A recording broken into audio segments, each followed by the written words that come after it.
following, not following, or just having to run by this video. I'm going to talk about Venus in Aquarius. Um, and I'm just going to talk about the general archetype of Venus in Aquarius and then delve into the research live with me, where I'm going to go through the aspects Venus is going to make, not my Facebook, thank you very much. We're beginning this video in Saturn's hour. Couldn't I just wait 10 minutes? No, I have the urge to record it now. That's silly. Well, the sun is well aspected.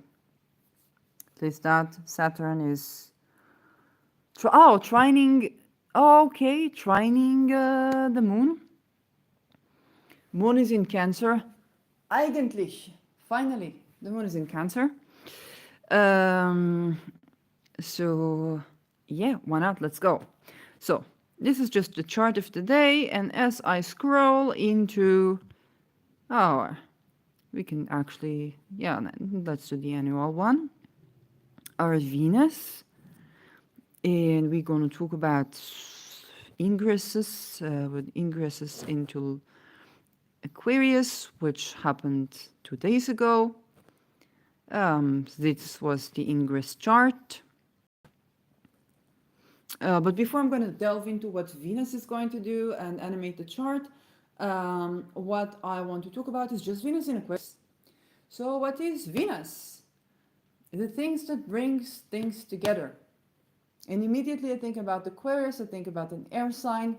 You think about analogies. Because Venus is connectivity. Analogies is connecting ideas, okay, connecting concepts. This concept is like that concept.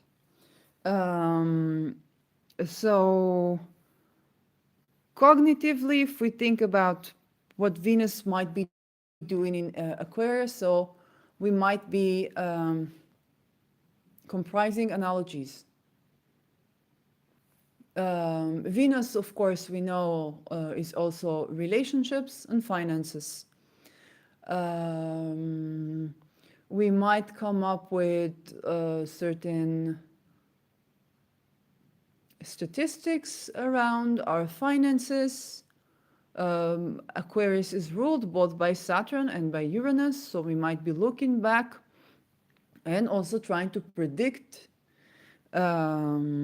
If you've been listening to Dan Waits, he's been doing a research on zodiac releasing and financial phases, which is very interesting. I was a part of that research, and that was interesting to see. I still have homework to follow my own zodiac releasing, but what's also interesting to see is that you look back to what you did, and with zodiac releasing you can, which is also an astrological, okay, Uranus technique, you can predict how will you do financially. What's in the stars for you financially. So you can, I think you can contact Dan Waits about either the research or about readings concerning that.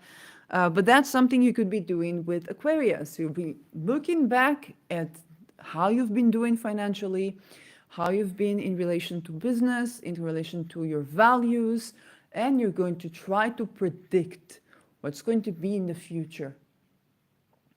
So this is looking back at time and then trying to predict, and also looking at some non-linear phenomena to do with finances.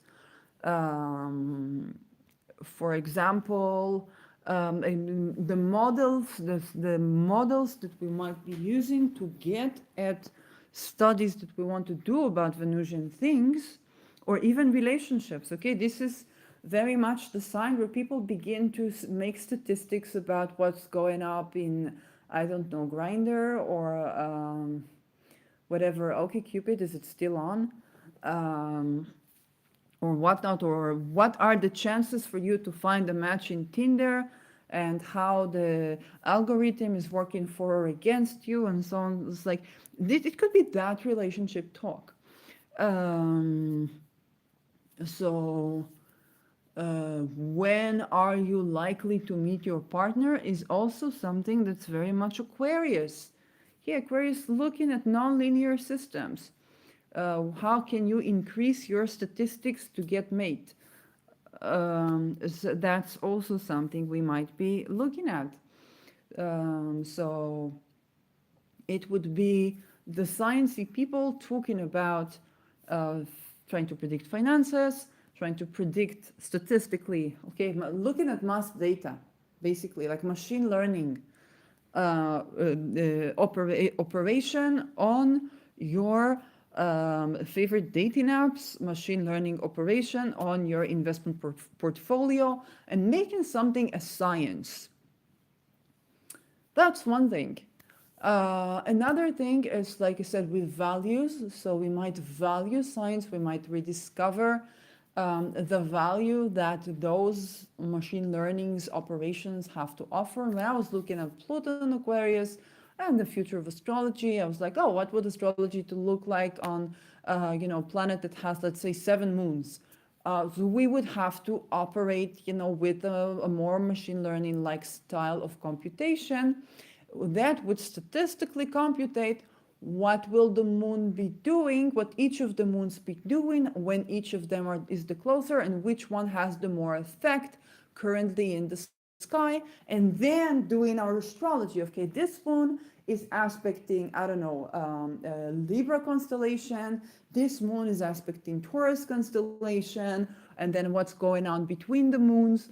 And that would be one level, like 7 added levels before we even go to the next string, okay, to the next planet that is closer to the moon but farther from that planet. So if you know a bit about how astrology works, we look at the moon. What does the moon attract? Okay, the moon is making an aspect, it's not making an aspect, and then we look at what is the moon aspecting. Um, so yeah, we might be looking into those type of things. Okay, we might be understanding the value of analyzing and modeling nonlinear dynamic systems in general. So as a field of study, um, Venus in Aquarius. What can also be, because Venus is also, dating, and Venus is also vehicles. So we might be looking at the type of vehicle that can make use of aerodynamic pressure. So we might try to fuel the plane with the energy that it creates when colliding with the air, when cruising through the air. So the airplane itself is a very interesting technology. Uh, so Venus is also vehicle, it's also means of transportation. We know Venus is cars. Oh, so we know Venus is cars, but it's also cars with wings. The way I see it, we will have cars with wings. So cars with wings can definitely be cars that fly in the air, so little airplanes that can also be on the ground. And so how do we make them? How do we operate them? Environmental issues regarding the quality of air can be the point. Looking deeper into stochastic system, nonlinear systems, the in chaotic models, again, multiple, multiple regressions or multiple parameters or metrics or machine learning stuff that can computate things that are not immediate to our linear thinking or to our statistical conclusion, so that we can make predictions, better predictions about the weather, the sense of pollution, air, so it can be humidity in the air.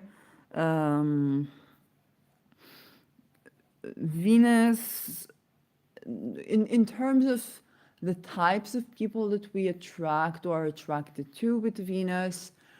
So in Aquarius, we are into a relationship that allows for space. Um, we understand the role that space plays in our relationships.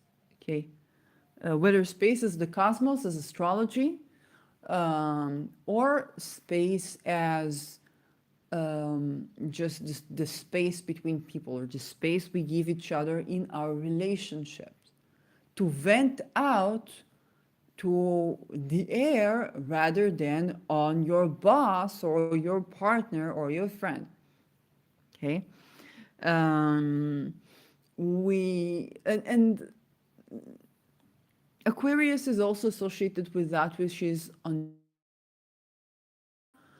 or that which is just radically accepting of itself. So less and that can be very interesting because it's ruled by both Saturn traditionally and Uranus. So it can be the type of person that is desirous of a long-term relationship, a serious relationship, a serious connection, but not in the way that society puts it. Or it can be a person that actually has very traditional ideas, okay, ideas of what a relationship is, but they're actually are attracted to someone who challenges them. Okay, Uranus, rebellious. Um, and so we might be drawn to that which is unusual, not the usual person, and then depending on the house, okay, um, or we might be drawn to that person that um,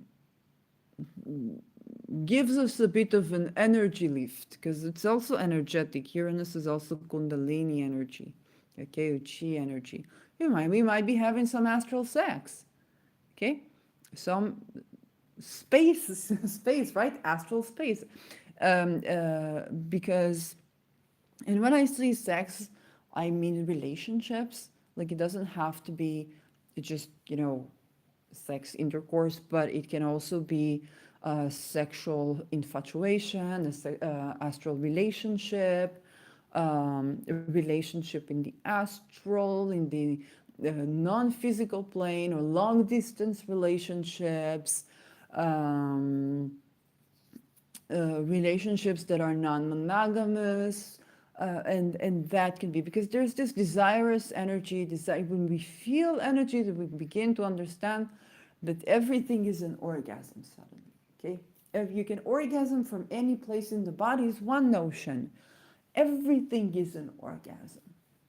Okay, the earthquake is an orgasm. A volcano eruption is an orgasm. This scientific phenomenon is orgasmic to discover. That can also be the case. Um, um, More with Venus, unusual things. We might buy unusual things. Okay, so Venus ingressed into Aquarius 2 days ago, and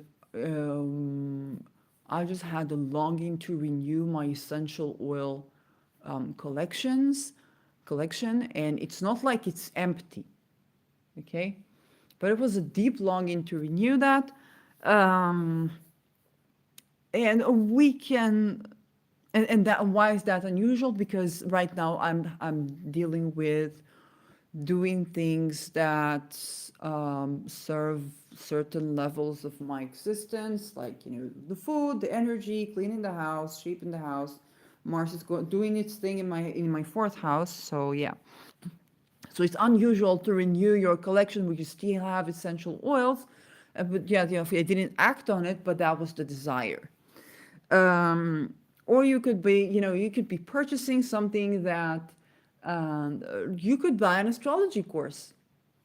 You could absolutely buy an astrology course. Like if I had one, I'd definitely market it now. Um, and the ingress itself is looking pretty, but we're going to animate the chart furthermore and see what will Venus be doing there. Um, Anything more?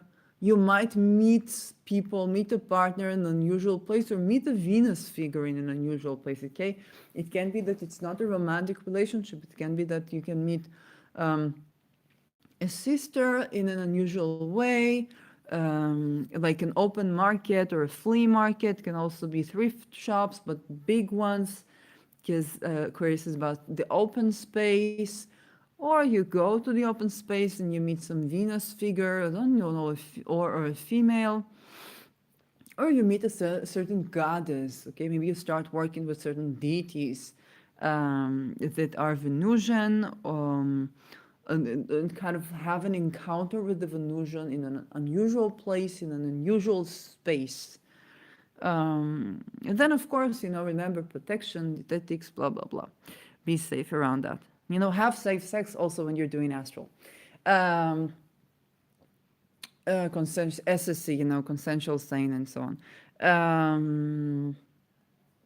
And so we said, finances, cars, bringing things together, so analogies, bringing people together, bringing business together, mergers and acquisitions can very well be like on masses. Something becomes something that's going on a mass level. So if you have a business or a digital business, you can now be going or buying or merging and acquiring a certain business that have to do with technology or something like that. And because Venus is bringing things together, so it's mergers and acquisitions. Um, yeah. Um, Anything more Venusian? Oh, of course, the arts, the culture. Um, so we have this surge of AI with Uranus and Taurus, and Venus been triggering it, every once in a while. Definitely, Venus in Aquarius is another one, but we could have a combination of AI finding out historical figures, stuff like that, because of the presence of Saturn, and Saturn being the traditional natural ruler. Um, Venus, so digital art or AI generated art, the hype going on. Um, some perhaps changes in banking applications, some new ways to exchange money, um, or to bring people together financially as well. It's not a mercurial thing. Mercury is still in Capricorn, but definitely some maybe banking application could get into place. I know we recently had some regulations over certain banking applications, so maybe they will change because a lot of people decide that, hey, I don't want to give my all that private details for an application that has access to my bank account. Um, so yeah, or my credit card. So new forms of payment or banking or investing, a mass level of investment. So because of the nature of Saturn, it can be non-governmental bonds that you could be reconsidering. Anything more Venus Aquarius. So we said culture, we said AI, technological, printing clothes, so perhaps different fabrics, or being interested in ecological versus industrial. Okay, how can we be both industrious and ecological? Preferably, we'll be looking into that too. Um, and then you will have to mind the washing, the greenwashing and so on and so forth. Um, Anything more Venusian? Well, on a mass level, we could have new ideas around the Venus. So can we have new ideas around women or what is a woman? That's been on the that's been on the question for a couple of months slash years of what is a woman. Okay, is a person who were born with a penis and made and took hormones and changed their body, now a woman. And most of that discourse is very homophobic, transphobic, and sexist at the same time. So it's homophobic, it's misogynist, and it's misandria at the same time. like, but we could be looking at technologically what is a woman. Okay, when we could be looking at, okay, if a robot that I build or a robot that I purchase is capable of creativity, of emoting, um, perhaps they have some sort of energy, related issues. Is that okay for me to buy that robot to be my, relationship partner, girlfriend, boyfriend experience or whatnot? Is that ethical? Okay, so the value. So what is a woman? Okay, is that robot a woman? Because we can get infatuated with robots. We've seen that, happening with the I'm infatuated with Siri and so on. So again, the nature of romantic love, of erotic love, but also of friendship. Okay, can I be friends with a robot? Why shouldn't I be friends with a robot? Or can I talk to my computer? So I want to, like, marriage, well, unusual marriage, sometimes that can be the case. So it's like, I want to marry my, yeah, my chair. I want to marry my cell phone. All these kind of cool stories, they can appear in the media. We can have a surge of them in the media during the Venus Aquarius. Don't be hopeless if you're in love with someone who has Venus in Aquarius. They just be yourself. They will either like you or dislike you. They might dislike you in the beginning, but then fall deeply infatuated with you and find it very difficult to let go because they're fixed. Okay, so you don't really have to be a gender non-conforming AI generated intelligence to catch the attention of your desired one. Okay, I think we can go into what will Venus be doing. So let's see. Let's just animate this chart. I like the way that you can animate the chart.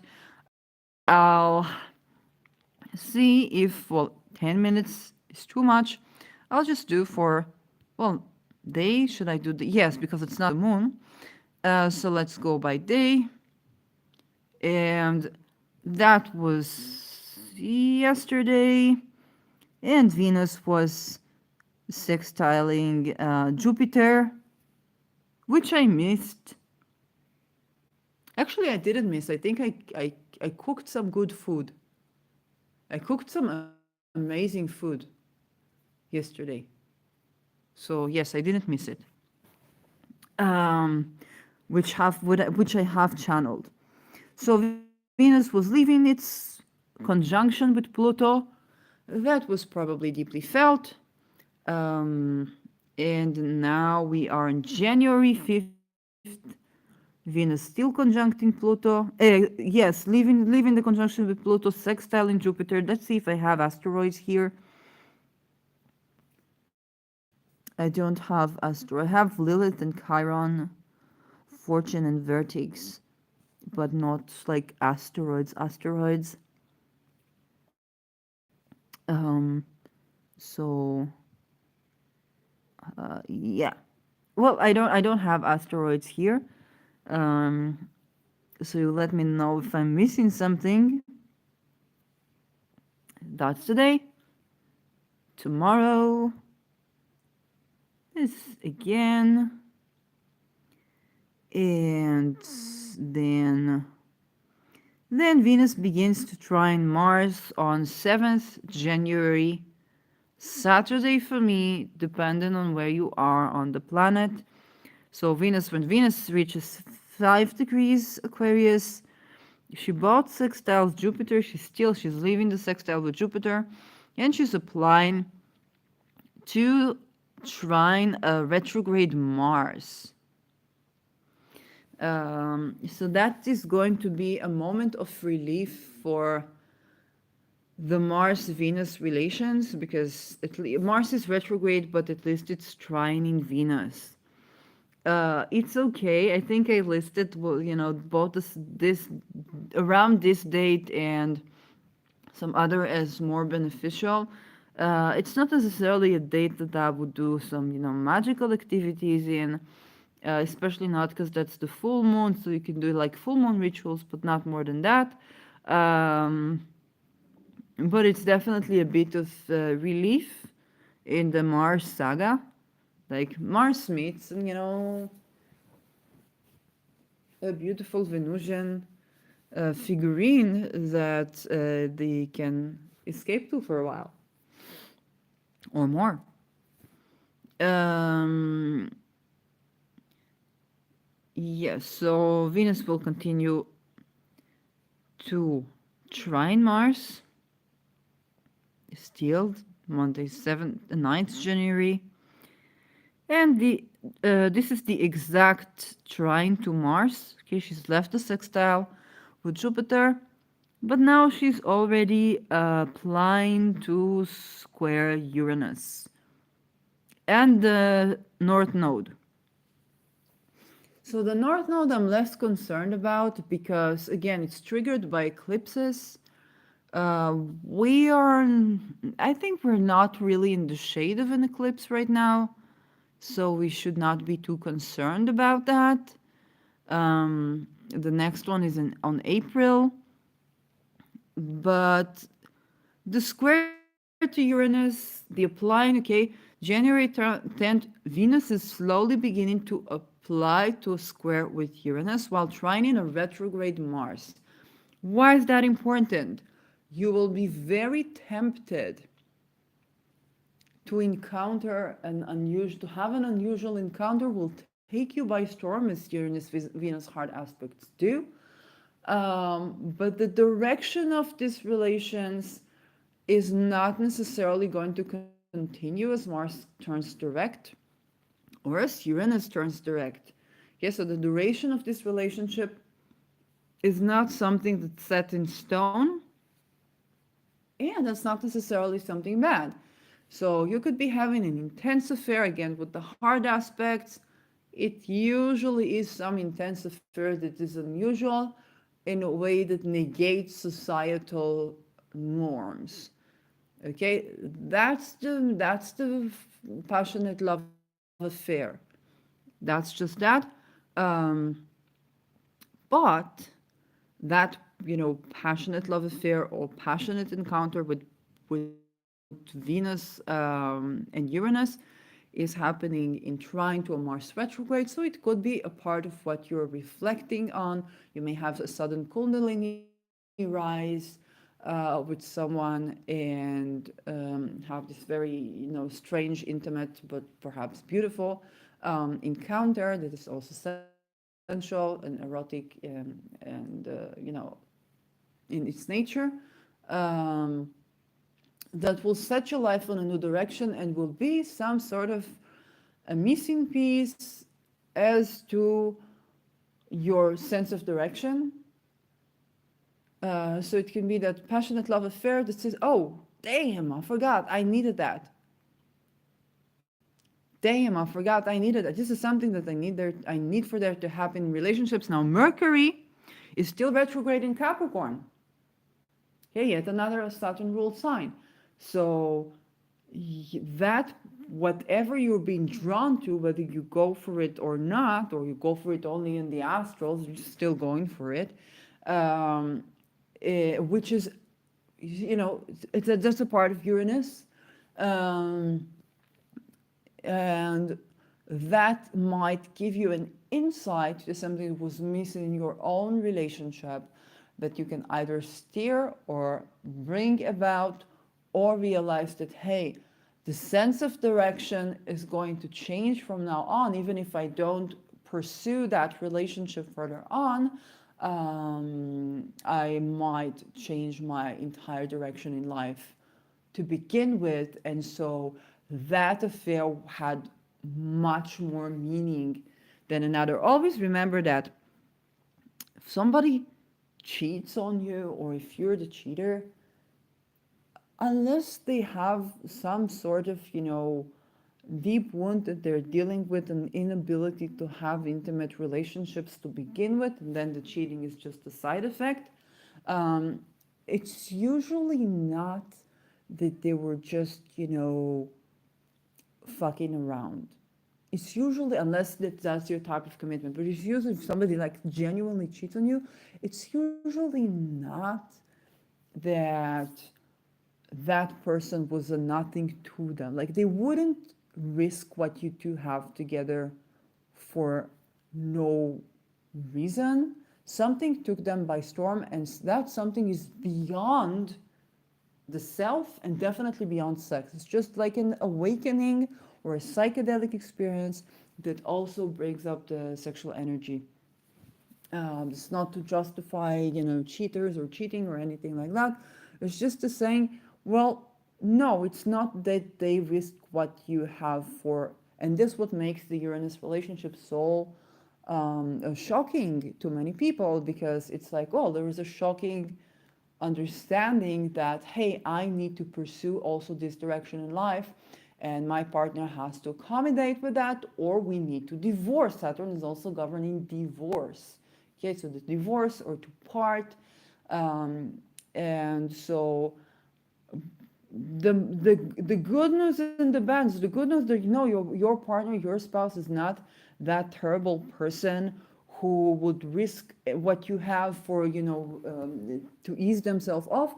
No, there was genuinely something there, and this is where the problem begins, because there was genuinely something there that was either not met in your connection, or that was a part of certain awakening that they have that's beyond the self. It is about how do they bring about the Uranus role. If any of you is around the Uranus return, the Uranus opposition transit, you might be very liable to be a part in that. Any of the Uranus transits, here speaking as a Uranus or my sun for 2 years now, you might be very liable, very susceptible to be a part of those Uranus Venus stuff. So again, know that it's taken place. Anything exciting other than that can happen with the Uranus Venus hard aspects, very exciting trend. Music in cooperation with AI. Can an AI write a music or write the hit song, and then that AI writes the hit song and that becomes controversial, and all that thing. AI beats the top score in Spotify or something like that. Concerning banking. So yes, so perhaps rebellious about the new banking, new types of banking, system of banking or something like that. Was noch? And that having to do with what Mars is doing in Gemini. So again, some activism around technology, around AI, around labor market, around the type of bankings that we want, the type of privacy, okay, the leaking information, and so on and so forth. We discovered that this new banking system is leaking information, and so on and so forth. Again, because of the Mercury retrograde. Okay. So, yes, this is Venus separating from the trine to Mars and applying to square Uranus. And this been going on for the middle week of January. Okay, January 4th. Let's reach the exact square. So between January 14 to January 15, Venus will um, square Uranus that is now in 14 degrees Taurus. So yeah, that is something that's just, we talked about that Uranus Venus is going to perfect. And now, January 14, January 15 is the ones that are most susceptible to everything I said around Venus Uranus. Um, because she's not aspecting anything else. Mars is already direct. So, yeah. Um, if you get the hots with someone at that time, it's beyond the hots. Look for the Uranus goodies. The Uranus goodies, a change of your lifestyle, a change of your ideas, a change of any of that sort. Um, uh, it's a square, okay? There's tension between the values of Venus and what Uranus brings about. But this tension is to create something new, something innovative. Okay? You will no longer be able to ignore that value that you have, or there's a value added to your value system that you have to now abide by, or there's a certain type of authenticity about who you are, or your love nature, or your business nature, or the way you bank, that you can no longer withdraw from. It's like, hey, I need my banking to accommodate with so and so. Okay, or hey, I need my business, because Venus can also be that type. I need my business to allow myself to express myself creatively. Okay, or it can be something like, genders, like, hey, I need my partner to be having the hots for me being gender fluid or gender not conforming or something like that. And so you find out that, like, hey, I need that, I cannot give that up. um, Venus is also our love language. So you can find out, oh, I actually like it that my partner says these words to me, or that we spend this quality time, because Aquarius is a lot about quality time or certain conversations. Like, hey, that person can be a great person, but I know that I need someone to vibe with me both intellectually and spiritually. And with Uranus, it's like intellectual, spiritual stuff. Um, Sometimes it can be sciencey, but Uranus, because of the Kundalini effect, it's like, or like, oh, I just had this great astral sex with someone, and oh, but they explain that as like whatever, like something that we both happen to imagine at the same time, and this is the world, the way imagination leaves a trace. And I'm like, well, that explanation either turns me on or turns me off. I actually need them to speak a certain language. I actually need them to I actually need them to make the analogies that I find erotically arousing. Okay, this is also pertaining to sexual pleasure. There are sexual analogies, and a lot of sexual pleasure is about analogies. Okay, we see a photo shoot, and we make an analogy between a flower and, sexual organs. What I think about it, I actually had, like, I woke up with a little imagery of that. It was very beautiful and erotic, of the way a flower blooms, and that was really beautiful. And was also something about gender that was growing, like certain type of geranium, and then it's growing the first, like, the clitoris develops, and then develops into a penis, also in a baby. And you can see that also in the flowers, like the buds are like elongated shape, and then they open into a flower, and then the flower brings this elongated shapes that gets the seeds on it, and then it just spreads the seeds, and the seeds go down. It was really, nice. And I was not even on psychedelics. I don't have access to microdosing, so I can't try it. So that was a very beautiful experience. You could be having that, and then you may find out that, oh, I need those analogies. I need a partner who have these analogies, or I need someone to have these analogies when I'm having sex with. That could be, fucked up as it can be, that could be your thing. And this is Aquarius. Um, so again, look for those things because it's something logical, something to do with analogies. It's something to do with maybe your life path, the Uranus goodies, the way you understand science, your freedom to pursue science. Okay, I had to leave a very good long-term friendship because I realized that I am going to look into astrological magic, and that was a red line for the person that like they could no longer contain that me channeling me doing magic was like please magic please don't do it. I was sure I was not going to do that, and then that happened. So it can be something very unusual that makes and breaks a relationship. Yeah. 16. January 16, again, we are within the scope. Venus is leaving the square with Uranus, applying, slowly applying to conjunct Saturn, but we are having here on January 17 a square of the Moon in Venus.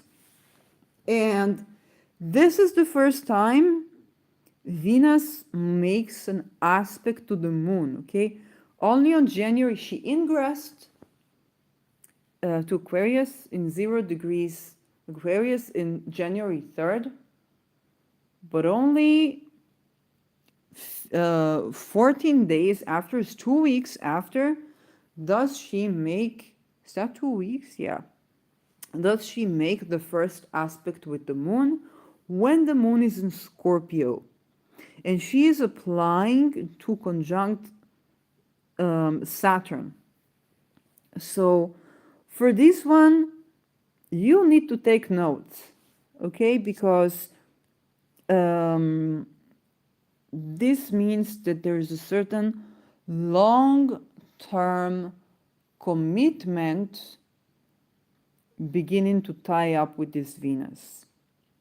So she's not making aspects with Mars. Mars is direct, Mercury is retrograde, while the Sun is conjuncting Pluto.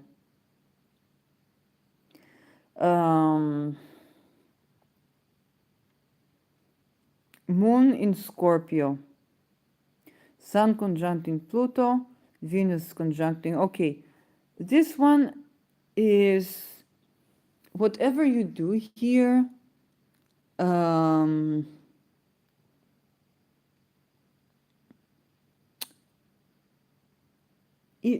Well, think very well if you intend to use this day, this one of these charts in this day in order to start something. Take into account it will have long term because the Moon is bringing in both Saturn and Venus. Okay, it will have long duration, but the Sun is conjuncting Pluto. Okay, the Sun is sextile in Neptune.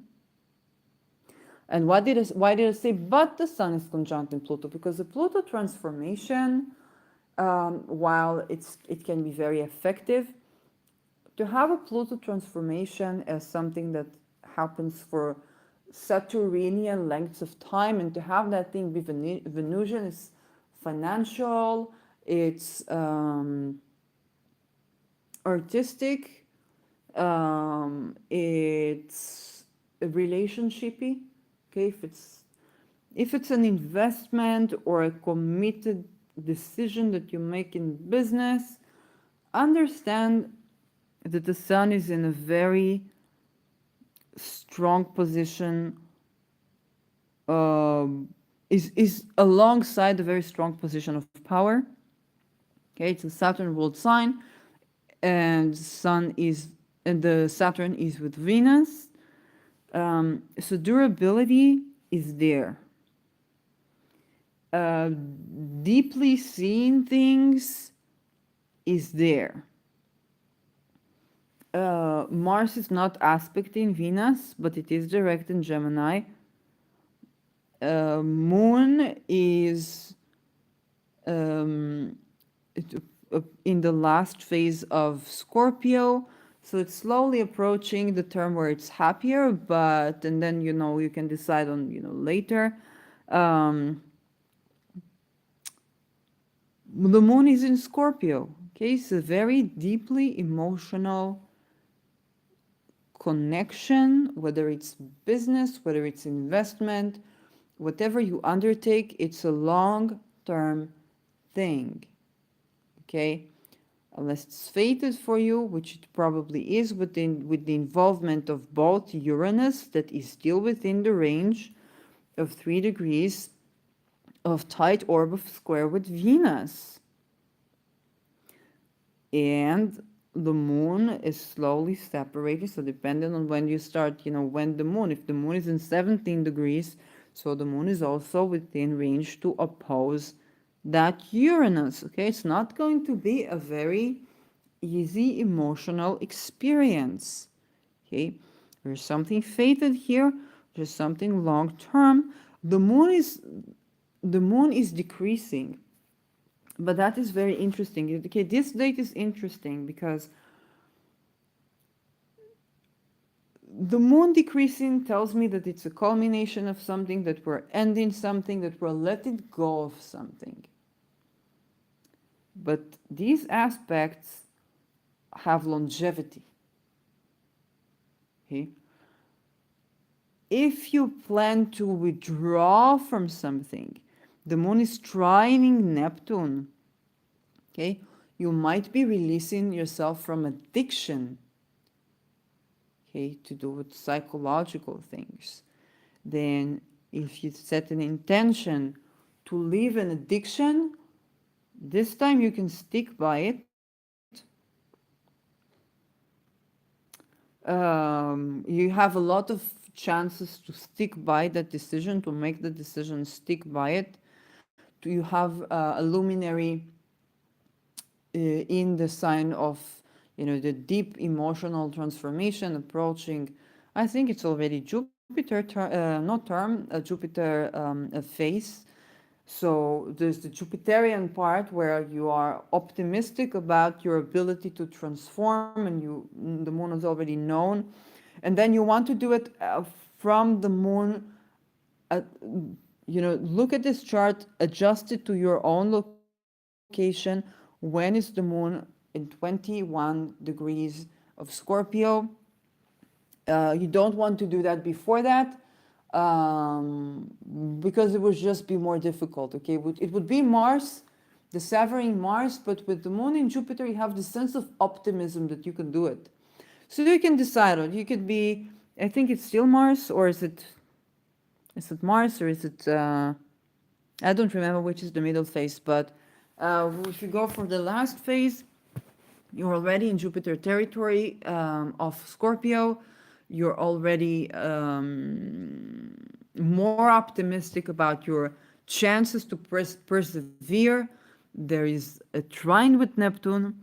There will be challenges and delays, but there will also be durability. There can be a Venusian figure helping you, aiding you.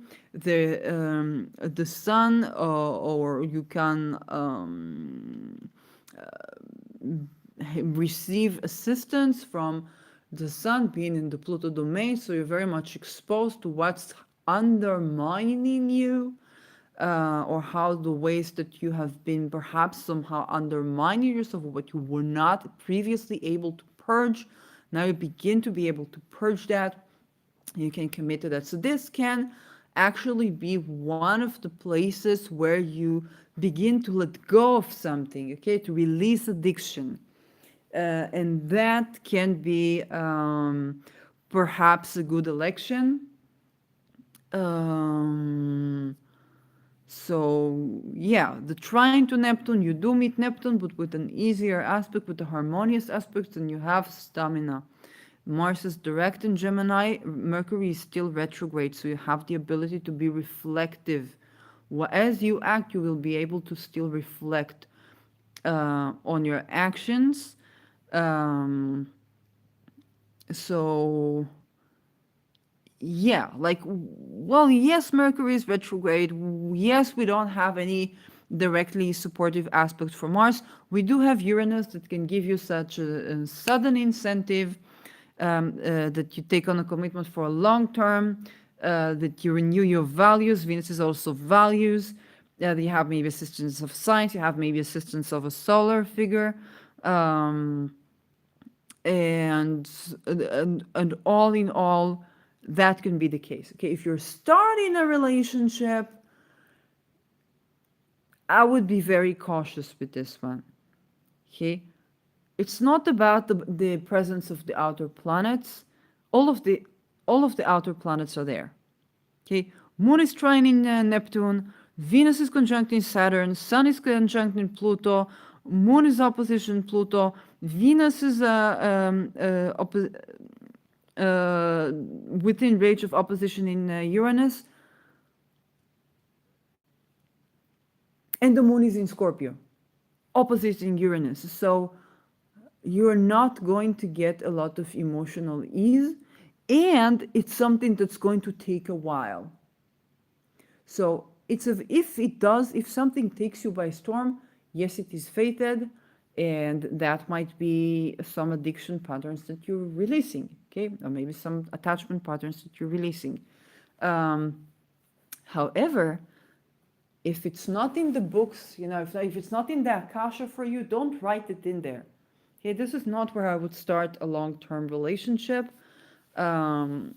With the position of the moon, and the moon is closing something. So this can be what people refer to as a karmic, not necessarily, okay, not necessarily, but that could be a good person, but the way that your charts meet or the way that you meet them does not give you a lot of emotional rest. What you can look into, if you have natally, okay, hard moon Uranus aspects, this can be a place where you can get some understandings or purge some patterns that have been disrupting your relationship or attachment style, that are to do with the meeting of the Uranus Moon, or how to express these when you meet them in opposition. Okay, how to hold this tension between the need for emotional safety, purging with Pluto and transformation, and the need for freedom, for detachment. Okay, those two serve one another. You know that if you get one of the ways, if you catch yourself, if you don't dissociate completely,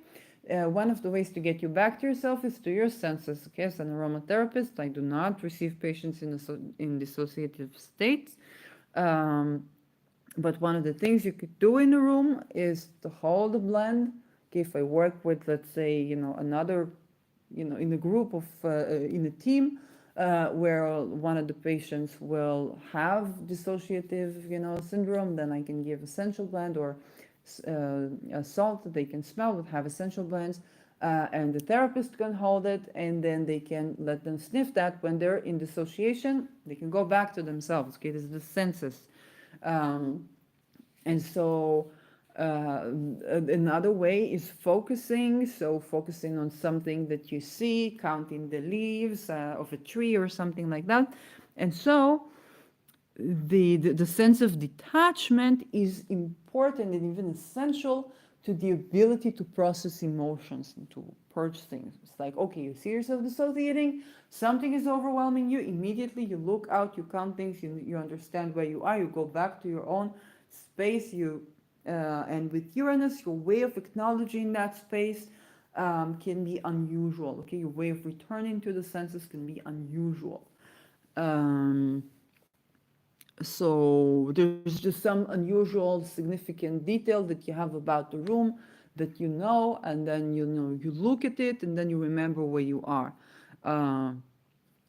So like you said, these are the type of energies that are better be put in circumstances where they are useful, and because emotionally here you are doing something that's going to take a while. Okay, it can be useful for healing. I'm very cautious when I say healing. Okay, Keto is with Scorpio. We're letting go of the role of the psychotherapists in our lives. Okay, we're letting go of the role of psychotherapy in terms of growing our plants, and you know, and so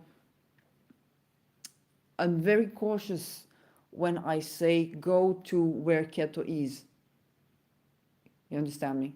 Okay, so this, okay, we might be returning or rethinking psychotherapy, rethinking the Scorpionic in 9 years when Rahu will be in Scorpio again, and that will have a whole new way of doing Scorpio.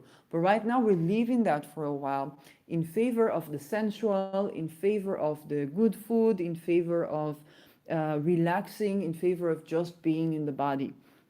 And so I'm very cautious about this. It seems like a very fated something that's going to take a while to culminate. So if it's not in the books, don't write it in the books, simply put. January 18. So January 18. Yes, we have this applying conjunction with Saturn. That's just intensifying of what happened, you know, on January 17. Um, January 19, yeah, the exact. I think this is the Pluto return for the USA, like the final touch. Um, the moon is sextile in Venus, and Venus conjunct Saturn. Okay, again, she's tightly applying to conjunct Saturn. I think she's not so long now, no longer within range to square Uranus. So if you're looking to start, and the moon is in Jupiter's sign. Jupiter squares the direct Mercury, so direct Mercury, direct Mars. Um, what you need to pay attention to here. Again, the moon. Okay, Venus. I know this is a video about Venus, but remember, the moon is the closest. So when the moon is hitting Venus, you're gonna feel the Venus effect. So this entire week from January 17, and now we're in January 19, the moon is going to go on and off, and you're going to be sensing that. So you're going to be sensing Venus in Aquarius because the moon is touching it. First from Scorpio, then from Jupiter. From Jupiter, the moon is more optimistic. And again, this is Jupiter ruled. So if you're a person whose partner is represented by Jupiter, you could be tempted here, or in relation to certain, you know, investments or commitments. You might be optimistic. Okay, moon, Jupiter moon, optimistic about this. Okay, or you might find a way to manage a sense of freedom. Okay, Jupiter ruled Sagittarius, and a sense of space, a personal space in your relations that is durable, Saturn. Okay, that's a great aspect. It's a great aspect for any commitment that you desire to take. But the moon is applying to square Neptune. Okay, so if the previous chart of January 17 was a chart that could say, well, this is a time where you could be tackling addiction and slowly getting rid of it, okay, because keto is letting go. This one is where you could be starting something important and concrete in your life where you're actually going to meet addiction. You're actually going to meet certain emotional ideations around. Now, while Saturn-Venus conjunction gives us durability, gives us stability, Venus in an air sign, and the sextile of Venus and the moon, your sensual and emotional nature, while being restricted a bit by Saturn. It might not be the type of relationship where, you know, you go tell everybody and so on and so forth. You might be the more disclosed undisclosed type of affair, whether it's business or relationship. This sextile gives us a good personal relationship, even if you invest in something or dedicate yourself to something or come into contact with the Venusian, but you will also have very idealized emotions that are liable to disillusionment, to emotional disillusionment. Okay? That might take many forms. Now, because Venus is with Saturn, there's a huge reality check.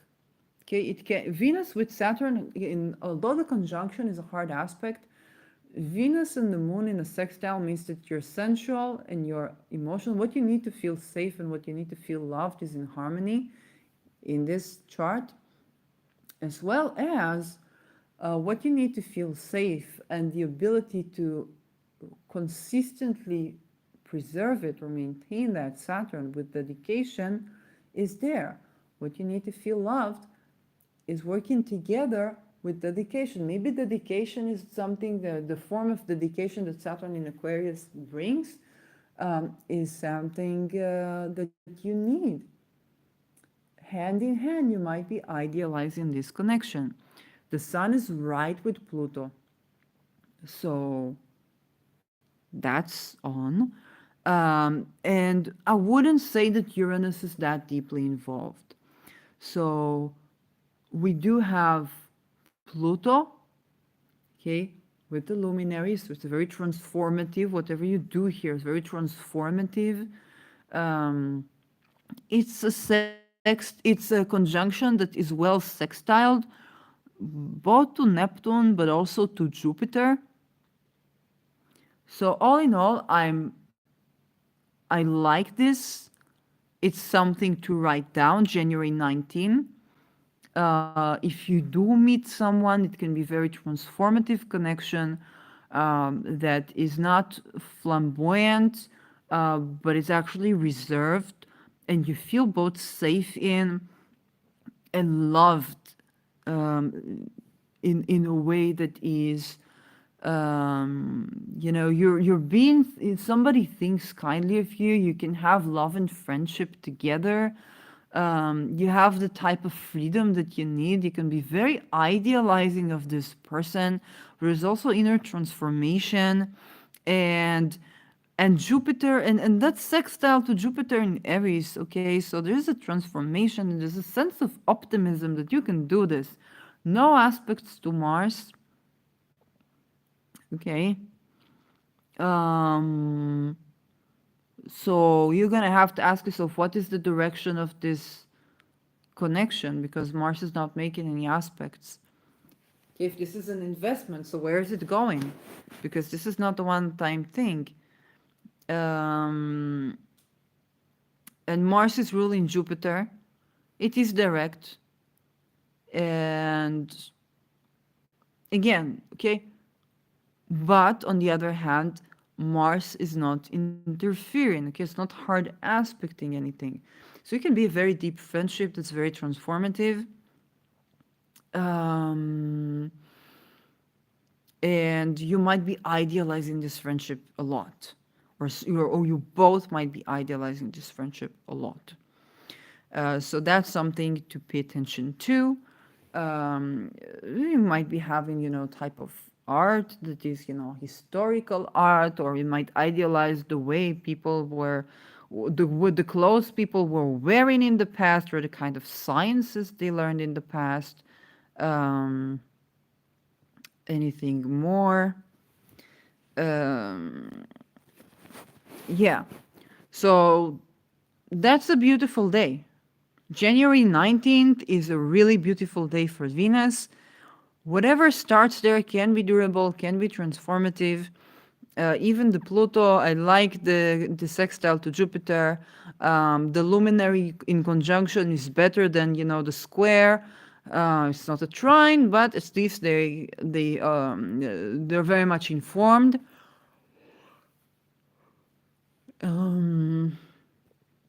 Let's see.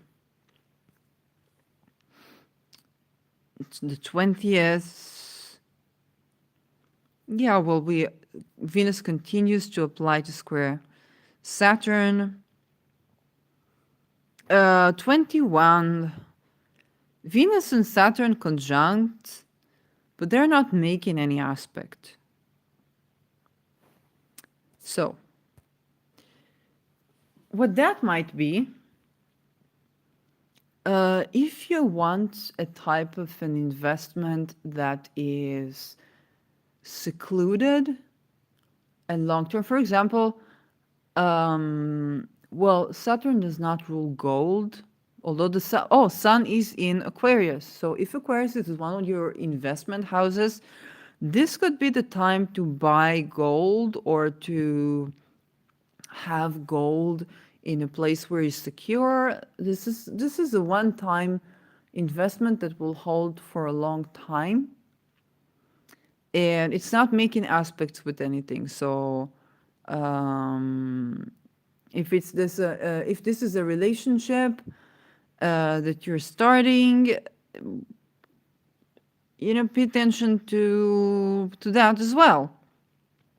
Maybe a very serious connection of two people that are very much close to the world. Is very durable. So you need to think about it while the moon is attracting Uranus. Okay, but Venus is not making any aspect to Uranus, other than ruling Uranus and then conjuncting Saturn. So this could be another one of those close relationships, kind of to some extent even cozy, depending on what. But the moon is in Capricorn, so you still have to take that into account. Okay, it's not a Jupiterian, and Venus is not making any aspects. I liked the January 19th more. But for some people, the 21 is just okay. Maybe you have a natal compatibility with the Saturn ruled moon. Okay, so just remember, Saturn ruled moon here is trining Uranus. So you could be having a chance to have a meeting of the moon and Uranus that is harmonious. So if that's not happening in your chart, that can be something that you may enjoy in this type of connection. And the moon is again both on January 19 and January 21. The moon is decreasing. Normally, when we want to start something long lasting in our life, is the moon increasing. So I don't know what to tell you, okay? But all in all, these are nice periods. Just make sure that you understand that you might, be meeting someone you will be with for a long time, but not forever. Or that the implication of these meetings will be for longevity. And again, don't write in the books what is not written in the books. But also don't ignore interesting encounters. This could be working for you. Sunday 22. Again, we continue with this with this Venus Saturn conjunction, and the moon. We are already past the new moon in Aquarius, so we're gonna have a new moon in Aquarius, and then we have this stellium in Aquarius.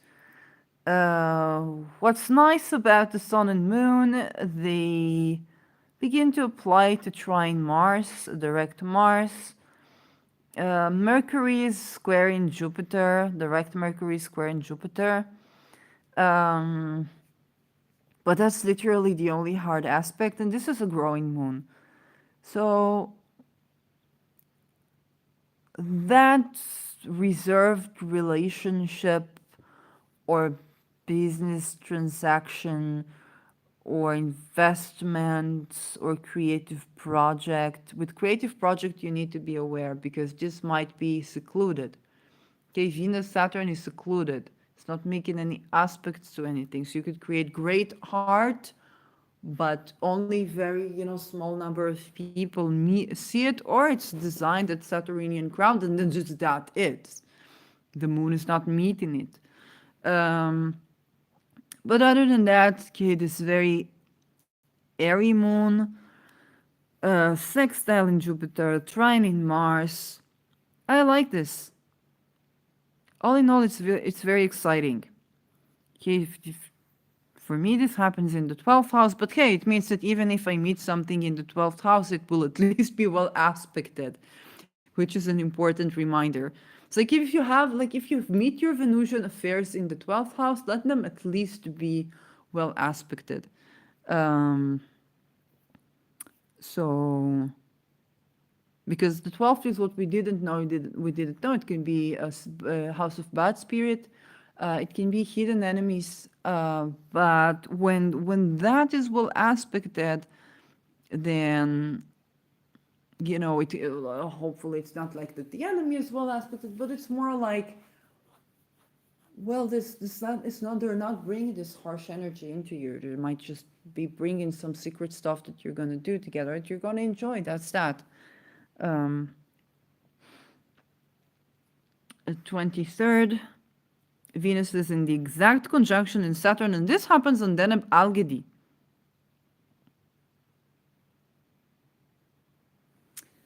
So, this is very interesting. At that day, the moon will be conjuncting. But again, they're not making any other aspect. So I suggest many people will do a Deneb Algedi Saturn Venus, because Deneb Algedi is the nature of Jupiter and Saturn. So I guess if you're a magician, you might be doing on that day. Here's the hour of Jupiter with the moon applying to. So I like we might have the exact. Yeah, I might have the exact, to minute here, minute there. If you want to do like, but be careful because Saturn is there. So if you're doing something magical, just take a note that Saturn is there. You want to do it like Jupiter hour of or the ascendant in Jupiter. I don't know what day is it. Monday is the moon day, okay? In I don't know Saturn's hour or I have no idea, but like the moon is applying to Saturn, and there's a Venus there, and it's Deneb Algedi, so you can secure your finances. Okay, maybe even with this election, you can secure your finances. What you need to take into account is the Mercury squares Jupiter, separating from the square to Jupiter. And that's that. Like, literally no fiercely difficult aspects. That's a moon to work with. Here, this one is definitely an election. This is definitely an election. If you want to secure your property, if you want to secure your relationship, okay, it might be even a good day for some people might to consider to take a certain commitment because the moon and Venus and Saturn are in the same place. Again, it's not for a flamboyant connection. The sun is making an aspect, a harmonious aspect to Mars, is slowly applying to trine Mars. Very favorable for any type of long-term dedication. Saturn on Deneb Algedi, Venus on Deneb Algedi, the moon applying to conjunct Deneb Algedi. Deneb Algedi is securing things. It can be about growing wealth as well, securing property, about the type of cup that is harsh but good. It's like they'll protect your property. I noticed there can also be a tendency to a bit of a Robin Hood with Deneb Algedi. Like, it's it depends for the person, but you might want to you might want to take that into account. Don't forget that tropically, the ruler of Aquarius is also Uranus. So Deneb Algedi is about not an equal but equity. Okay, equity in energy, equity in resources redistribution. So that could be in rules and regulations, like the policing. Yeah, don't steal, don't this, don't that, don't have your property stolen. It can also be the Robin Hood thingy, and this is something you need to take into account, especially if you're committing with someone. You like understand that what you're doing, your property is protected. What you need to understand is that with this position of power, with this position of wealth, you want to acquire it ethically. So there's a lot of dedication that goes into that. How do I resource my things? How do I resource that? If it's a wedding, okay, a Saturn ring, how do I resource the wedding ring? Is that, ethical diamonds? Are there ethical diamonds? And so on and so forth. So those are things you might be looking into. Um, and yes, then Abalgadi can also be about the way I see it. Yes, it can definitely be about certain type of Robin Hood effect or wealth redistribution or the type of wealth redistribution that's to do with revolts. I don't see here necessarily an involvement of Mercury, so it's not like thieves or something like that. Um, but yeah, we need to remember this is ruled by Uranus as well. Okay, so even though it's not an aspect, this is not really an aspect here to Uranus. Uranus has a role here as well. All in all, I really like this chart. Okay, I really like this chart. The Sun is separating from the conjunction, but Pluto is still in the light of the conjunct to Pluto. It's very transformative, very deep. The Sun is already in Aquarius. Pluto is back in Capricorn, so you could be very strong couple. Okay, what you want, and also you get the chance if you work with Deneb Algadi to secure your property together, whether your partners, your friends, you secure your property and to have good distribution of wealth. Do remember here that one cannot misuse Pluto for, because Deneb Algadi, okay? Deneb Algadi, like Pluto is going to spend 20 years in Aquarius. Deneb Algadi is not going to take it. It's going to do its thing. It's going to deflect whatever is not useful. So abuse of power is a no-go here. So it's not just that the Sun is leaving the conjunction with Pluto, it's just also this, Deneb Algadi effect. Legislation or using legislation or the power of governmental plutocracy or position, misusing that. Not that there would be a tendency to do that even with this connection, but Pluto is still in Capricorn.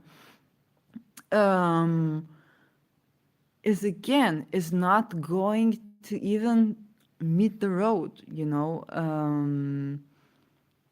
when it comes to this connection. Now, what you want to make sure, probably one, if it's a partnership or you elected this date for marriage, probably one of you is the nocturnal chart and one of you is the solar. It's not always working like that, but many cases it does.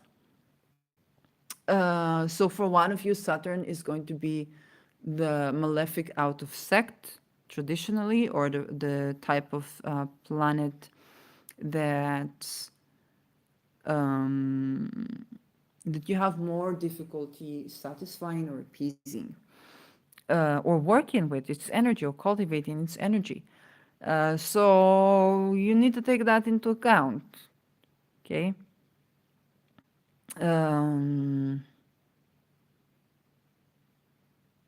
Yeah, a very good skies there, all in all. And on a mundane level, I really like the Venus Saturn on Deneb Algadi. There is just something, Saturn is structure, Venus is Venusian, banking, women, also arts, but here maybe. So yeah, that's all in all a good deal. 24th of January. Sun is leaving conjunction with Saturn, about to ingress. He should slowly leaving the conjunction with Saturn and not making any new aspects. Here she's on the 29th. She will only conjunct Saturn.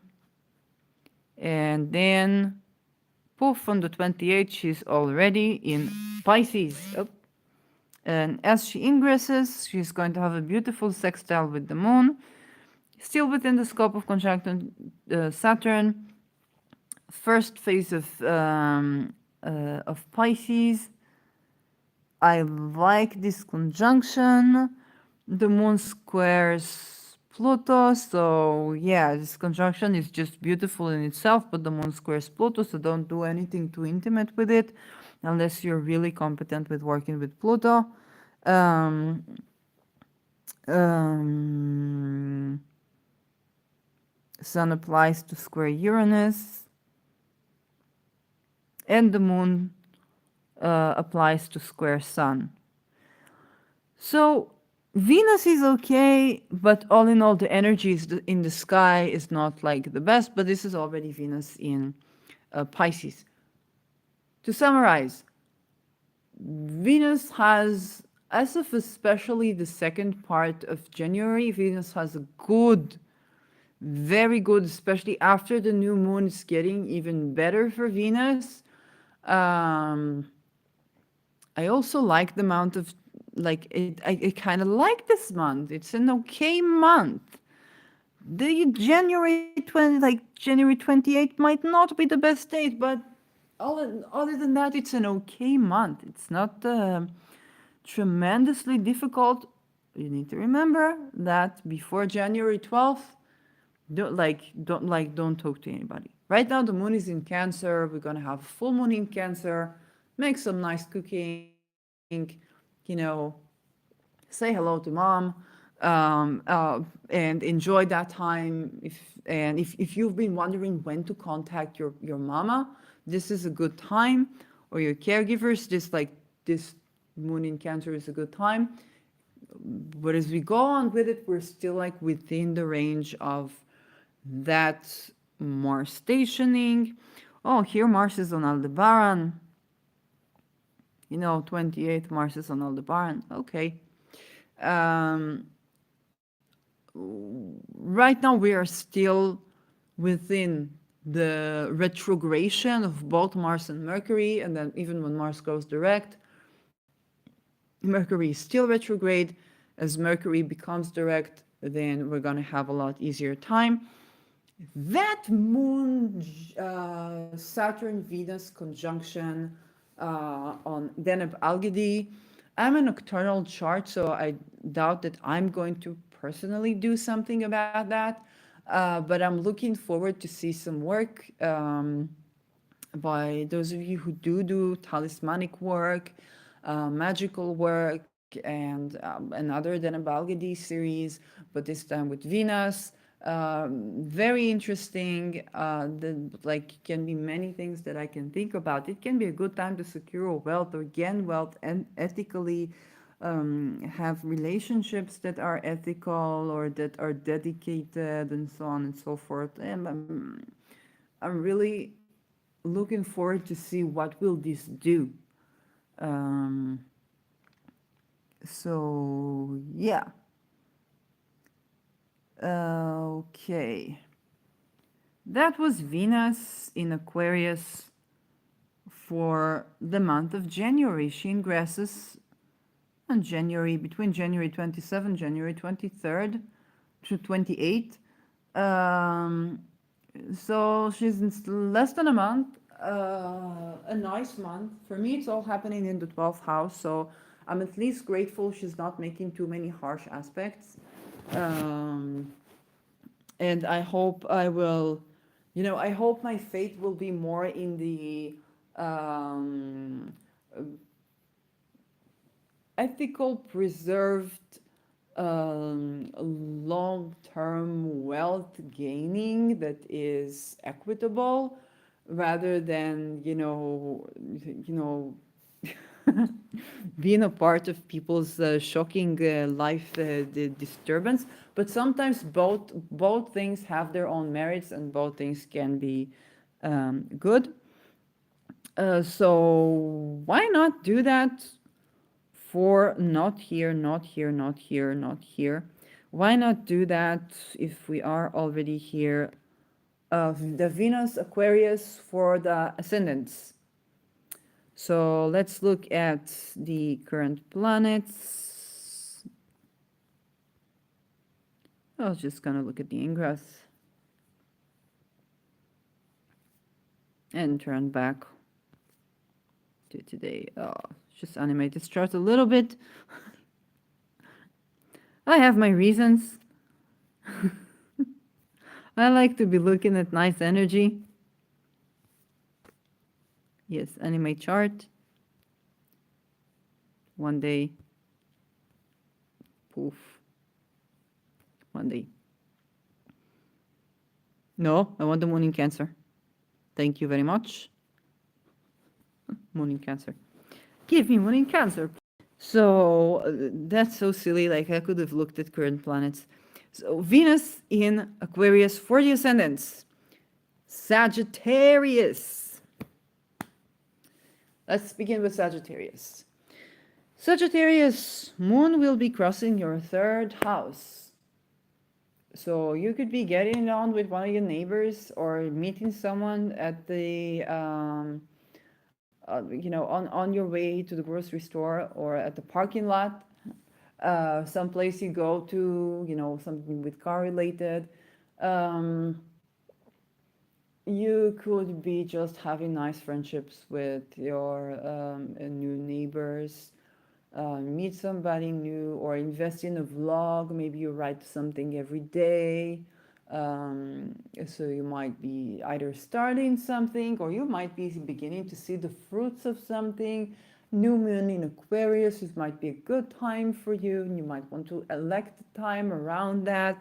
When the moon maybe is applying with then about it, you might want to start, maybe write just series of posts or blogs if you're doing that, or new habits to your daily routine. That can be. You can do magical work to protect if you're doing magic. Yes, if you know what you're doing. I'm not a magic teacher. I'm just learning myself. So you could be doing work for protection of your neighborhood, of your siblings. You can have good relations with your siblings that are long lasting. Ascendant Capricorn. So Venus is going to go through your second house, and yeah, your skill. What can you make money of that is a skill that you have, that you're selling your skill? You could be, as of the new moon, you could be launching something. Okay, so something is culminating for you. You might be collecting some profit from that, or you might be have a sudden gain and then you start a new project, or you have sudden gain and then you start to learn some new skill. But here it's more to apply new skill than to learn a new skill. It's more developing hands-on experience with something. So you could be reinstating your values, because Venus is also values, the second house. Perhaps tending to your nutrition a bit can also be that. You might meet someone as you reassess your values, or you may reassess your values on relationships, then you might meet someone that matches these values. Or like you could really be meeting someone at the supermarket. It's just meeting them at like even the supermarket. There's something unusual about that. Maybe you both like the same type of food, and then sometimes when you realize what you like, then you meet another person who like eating the same way, and then okay, that became more awkward than I intended that to be. Um, but you could have a meeting with someone around you because the second house is also what we put in our mouth. Um, oh gosh. Oh God, I think Ascendant Capricorn backfired. With Mercury retrograde, I mean, of course it's gonna do that. Anyway, nourishing relationships. Yeah, Ascendant Aquarius. So this thing is happening in your own, um, your zone. Venus is going to come to you. So Venus coming to you, it can be opportunities coming to you, it can be ideas, analogies that come to you, come to your mind. Okay, something crosses your mind. You have this analogy. Certain types of arts that you enjoy. Um, it can be something around your life path. So you might be in, depending what Venus rules in your own chart. Okay, while you might be going through doing a venture with your sister, or you might be meeting a significant other that they come to you. Okay, you're just wherever you are, you're doing your own thing, and then you meet somebody. Um, so as of the new moon is the best for you if you want to um, uh, be- do something, or meet someone that will have a long-term effect on you. Or you could be letting go in the beginning of the month, or you could be letting go of some addictions, or unhealthy patterns that you've been having, or get connected with your sensual side, get fit doing, dancing or Venusian type of physical activity. Before it will backfire, I will move to the next ascendant. Um, Ascendant Pisces. So this is happening in your 12th house. Um, Before the new moon, you could be one of those who are susceptible to that unusual, weird affair that takes them by storm, or they take someone by storm and they don't know that because Venus in your 12th house could be something that you like somebody has the hots for you and you don't even know it. Um, or you could be letting go of certain addictions that you have relating to sensual pleasure, relating to or how your values, you could be exposed to how your values are sometimes based on certain deep emotional patterns that you didn't know.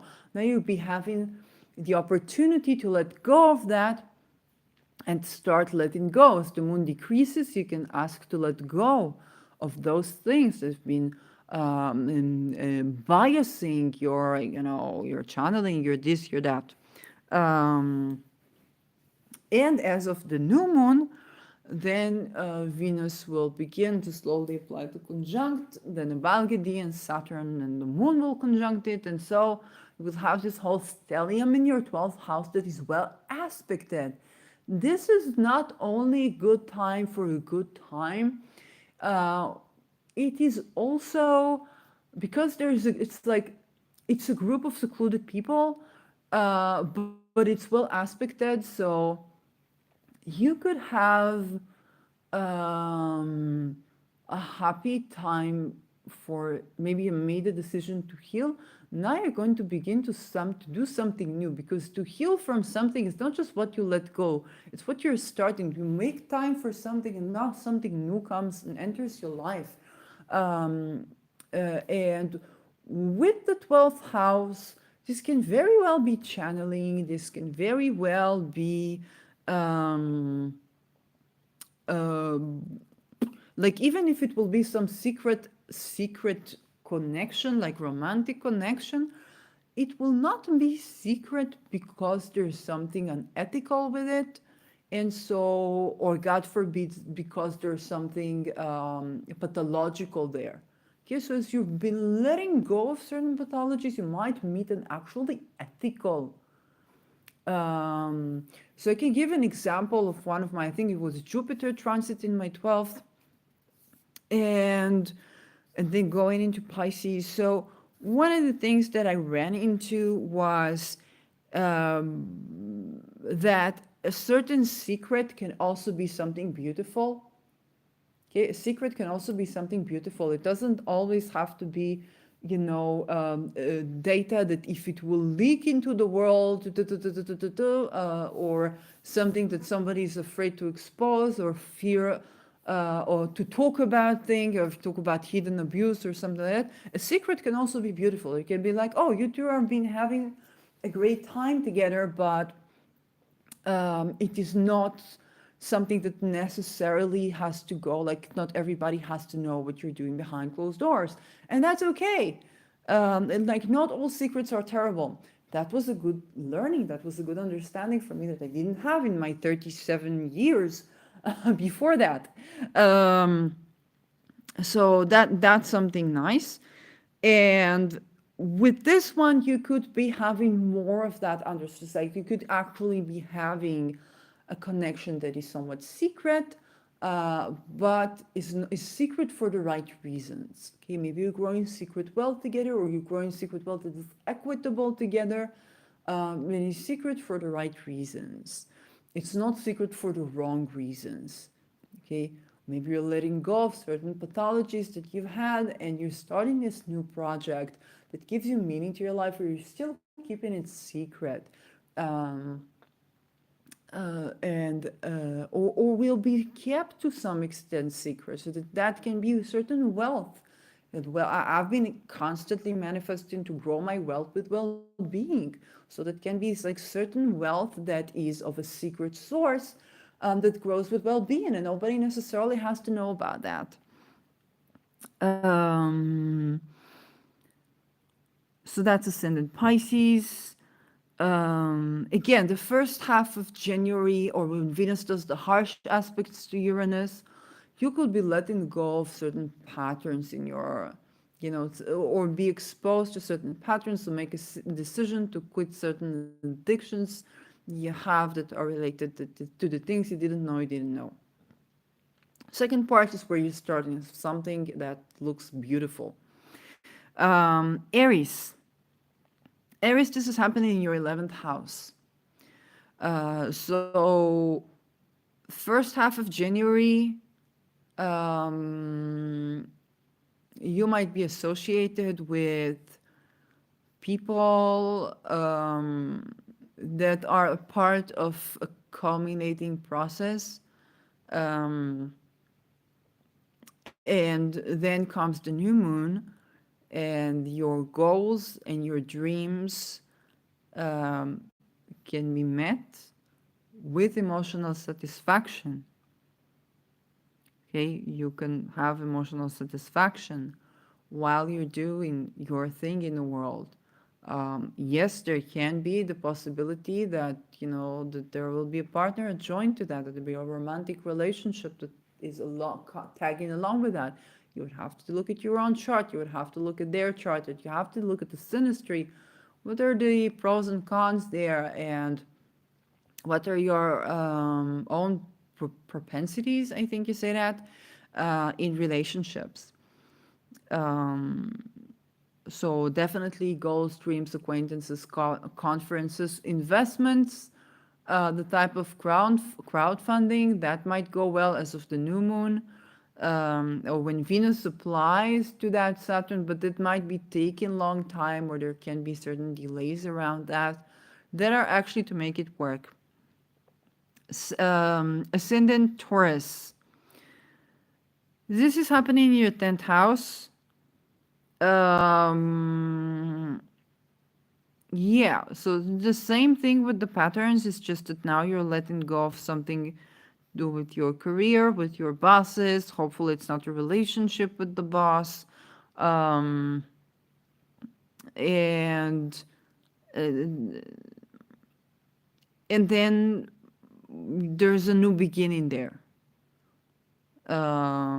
So because Venus rules your ascendant, so Venus rules you, you might get promoted with the new moon for having the decision to break off something, um, or let go of some pattern, um, something around, your own reputation will get you become at the front stage.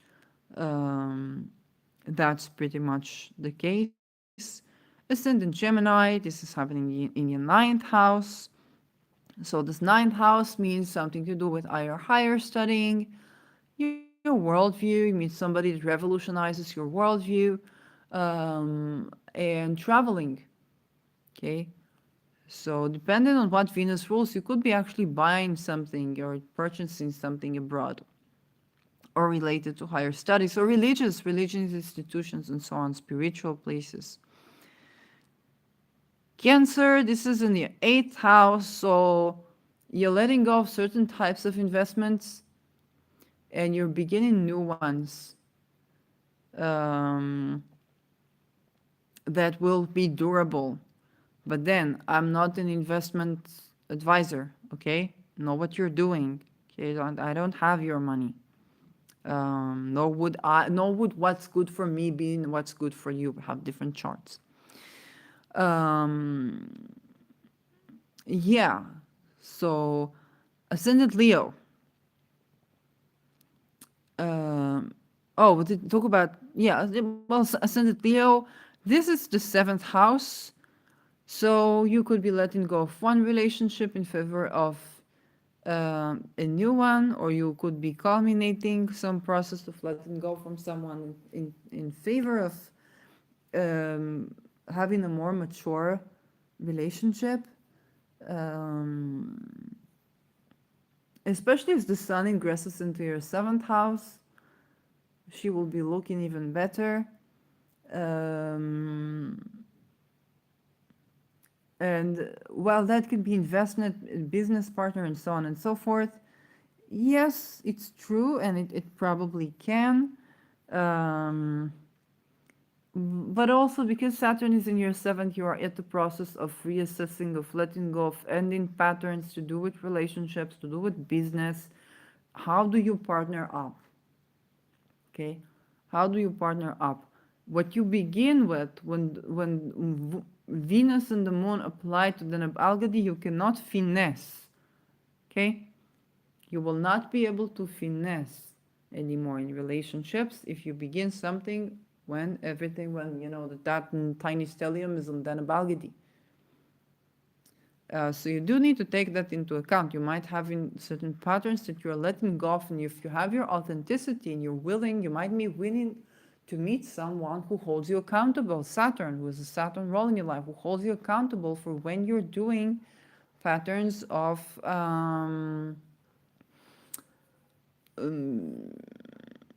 that are destructive to your well-being or to your partners. Ascendant Virgo. Ascendant Virgo, this is happening in your sixth house of health.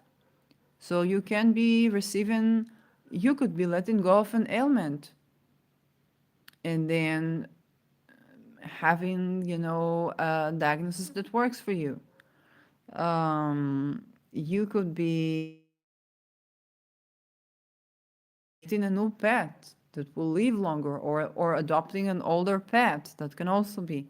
Um, you could be letting go of one job to in favor of a more equitable one where you have a more equitable role, that might not be flamboyant and too exciting and shiny, but it does meet your values. Okay, it definitely meet your values, and you can be emotionally satisfied with there, especially intellectually. Okay, intellectually, emotionally satisfied, if that makes sense. Um, Ascendant Libra. So this is your fifth house. Can be something to do with your children. Maybe your child has certain patterns of behavior that they're letting go of, or your child is acting funny, or your child's values are somehow rebellious. And then there is a process of culminating something and starting some new and mature point of view, a bit more mature point of view, maybe of you in relation to a child, creative project, a hobby that you have, um, So with Venus, sometimes it can be vocational in terms of, trade, some artistic endeavor, or you might turn a hobby that you use therapeutically in favor of now doing it professionally. Okay, so there will be different ways in which you apply your skill, or learning a new skill, but you will find emotional satisfaction in it. Um, Scorpio, this is happening in your fourth house. And for you, this can be, the Venusian can actually be even a parent, the father, even. For you, the Venusian can be, because it's the house of the father, it can be the father, okay? Or the mother, maybe same sex. We already have children to same sex parents that are mature enough to listen to this podcast. So maybe, the mother and the mother, okay? The mother who is, yeah, just one of them, or somebody, a sibling or a sister, that you're being, friends with, or that sparks some, rebellious streak or something unusual. Maybe they're involved in some artistic project.